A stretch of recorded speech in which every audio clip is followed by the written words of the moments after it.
माझं नाव सुनील दिनकर माने, मी वनवासवाडी मानेनगर सातारा. हॉटेल धनगर वाडा असं आपण चालू केलेलं आहे आणि आपण ह्या पद्धतीनं जेवण देणार आहे की फॅमिली आणि जेंट्स अशी वेगळी व्यवस्था अशी की केलेली आहे की गाईच्या शेणानं सारवून आपण ती बी व्यवस्था केलेली आहे, गोंगडं वगैरे टाकून वेगळं केलंय आणि इतर कस्टमरला वेगळं केलेलं आहे. आणि आपण महत्त्वाचं म्हणजे चुलीवलं जेवण देणार आहे आणि आपण घरातले सहपरिवार आमचा जेवण चुलीव बनवणार आहे.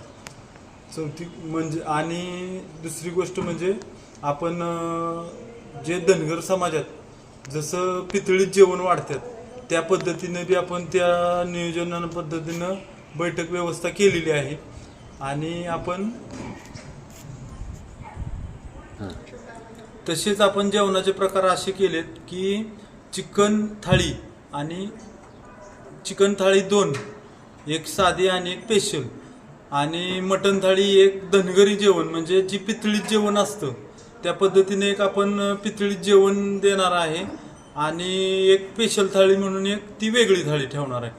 आणि आपण एक बकऱ्याचं मटण आणि बोकडाचं मटण असं वेगवेगळे पार्ट ज्याला कस्टमरला जे मटण लागेल त्या पद्धतीनं आपण ते देणार आहे.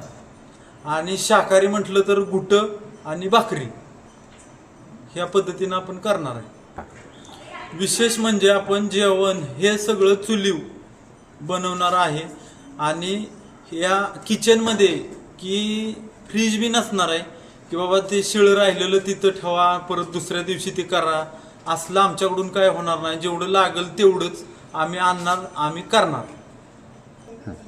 आपल्याकडं ज्वारीची भाकरी, बाजरीची भाकरी आणि चपाती, रोटी वगैरे आमच्याकडे काही नसणार. दुसरी गोष्ट म्हणजे आपण टोटली हा मसाला घरगुती म्हणजे घरी जे आम्ही बनवतो तो मसाला वापरणार आहे की गिरवी वगैरे असं काही नसणार. हे ते ह्या हॉटेलमध्ये रोटी प्रकार हा नसणारच. तरी मटण प्रेमींनी आमच्या धनगरवाड्याला आवर्जून भेट द्यावी अशी आमची नम्र विनंती. पण